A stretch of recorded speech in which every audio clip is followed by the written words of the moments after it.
বিসমিল্লাহির রহমানির রহিম। সার্বভৌমত্ব আন্দোলন কর্তৃক আয়োজিত সম্প্রীতির বাংলাদেশ শীর্ষক জনসমাবেশের সম্মানিত সভাপতি, আজকে আমরা যে কর্মসূচির আয়োজন করেছি, সমাবেশের আয়োজন করেছি সম্প্রীতির বাংলাদেশ। শত শত বছর ধরে, হাজার হাজার বছর ধরে বাংলাদেশের সম্প্রীতি আছে, বাংলাদেশের সম্প্রীতি ছিল, বাংলাদেশের সম্প্রীতি থাকবে। পিছনের 15 বছর বা 17 বছর যদি আমরা হিসাব করি, তার আগের যে জায়গা ছিল, আমার হিন্দু বন্ধু, আমার খ্রিস্টান বন্ধু, আমরা মুসলমানরা, আমরা বৌদ্ধরা সবাই সামাজিক আচার অনুষ্ঠান নানানভাবে একত্রিত হয়ে করেছি। কিন্তু বিভাজন কে সৃষ্টি করেছে? অনৈক্য কে সৃষ্টি করেছে? অনৈক্যের মহারানী ফ্যাসিবাদী সরকারের প্রধান ছিল এক স্বৈরাচারী হাসিনা, খুনি হাসিনা, মানুষ হত্যাকারী হাসিনা, নরপিশাচ হাসিনা, যে বাংলাদেশকে কুরে কুরে খেয়েছে, বাংলাদেশকে একটি তলাবিহীন ঝুড়িতে পরিণত করেছে। দীর্ঘ সময়ে জনগণের ভোটের অধিকার সবকিছু কেড়ে নিয়েছে। যারা অন্যায়ের বিরুদ্ধে প্রতিবাদ করেছে, প্রতিরোধ করেছে, তাদেরকে গুম করেছে, খুন করেছে, তাদেরকে বাংলাদেশ থেকে হাওয়া করে দিয়েছে। ডিজিএফআই, এনএসআই, নানান গোয়েন্দা সংস্থা কর্তৃক তুলে নিয়ে গেছে, সাংবাদিকদের তুলে নিয়ে গেছে। নানান ভাবে বিভাজন সৃষ্টি করার মাধ্যমে ওই আওয়ামী লীগের কুলাঙ্গাররা, যুবলীগ, ছাত্রলীগ নানান ভাবে সমাজে বিভাজন সৃষ্টি করেছে, অনৈক্য সৃষ্টি করেছে, ডিভাইড এন্ড রুল করার মাধ্যমে শাসন করেছে। বাংলাদেশের সম্প্রীতি কখনো নষ্ট হয়নি। এখন যখন ওই দিল্লির প্রশ্রয়ে, দিল্লির আশ্রয়ে নিয়েছে, কখন নিয়েছে?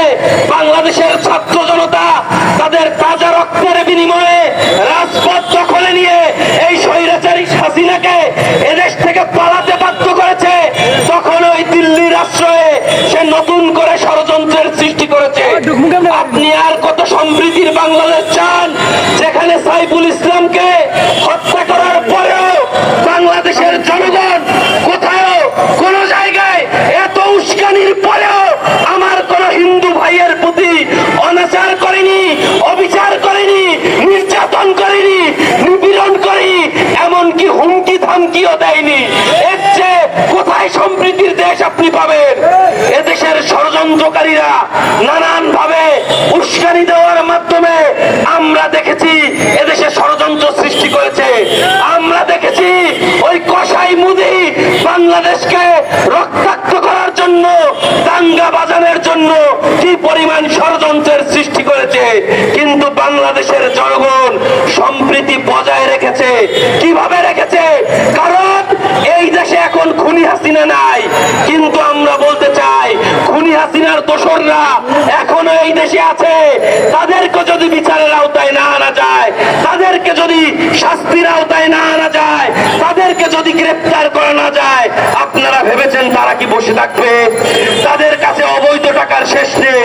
এই দেশের টাকা লুটপাট করে তারা যে হাজার হাজার কোটি টাকা বানিয়েছে, এই টাকা জনগণের টাকা, সেই টাকাকে জনগণের বিরুদ্ধে ব্যবহার করা হচ্ছে।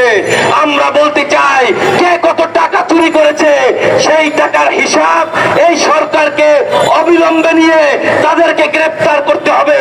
তাদের টাকাকে এদিক সেদিক যাতায়াত করার সকল ব্যবস্থাকে বন্দী করতে হবে। এবং আমরা বলতে চাই, তাদের কারাগারের কঠিন অন্ধকারে নিক্ষেপ করা হবে, যাতে তারা ওই টাকার সুফল ভোগ করতে না পারে। তারাই বিভাজন সৃষ্টি করে, তারাই অনৈক্যের সৃষ্টি করে। বাংলাদেশ কখনো একটি এমন রাষ্ট্র ছিল না যেখানে হিন্দু, মুসলমান, বৌদ্ধ, খ্রিস্টান দাঙ্গা করে।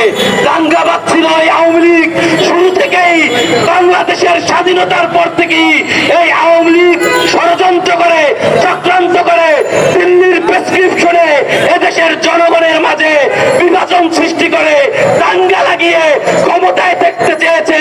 তাই আওয়ামী লীগকে কোনো সুযোগ না দিলে, খুনি হাসিনার দোসরদেরকে কোনো সুযোগ না দিলে এদেশে সম্প্রীতি বিনষ্ট হবে না। তাই আমরা এই সরকারকে উদ্যত আহ্বান জানিয়ে বলতে চাই, আপনারা কাদের প্রতি করুণা দেখাচ্ছেন, আপনারা কাদেরকে সহানুভূতি দেখাচ্ছেন, যারা এদেশের জনগণের মাঝে বিভাজন সৃষ্টি করতে চায়, দাঙ্গা সৃষ্টি করতে চায়, অবিলম্বে তাদেরকে গ্রেফতার করুন এবং বাংলাদেশের সমগ্র জনগণের সম্প্রীতিকে আরো এগিয়ে নিয়ে যাওয়ার ব্যবস্থা করুন। সবাইকে অসংখ্য ধন্যবাদ, সার্বভৌমত্ব আন্দোলনকে অসংখ্য ধন্যবাদ।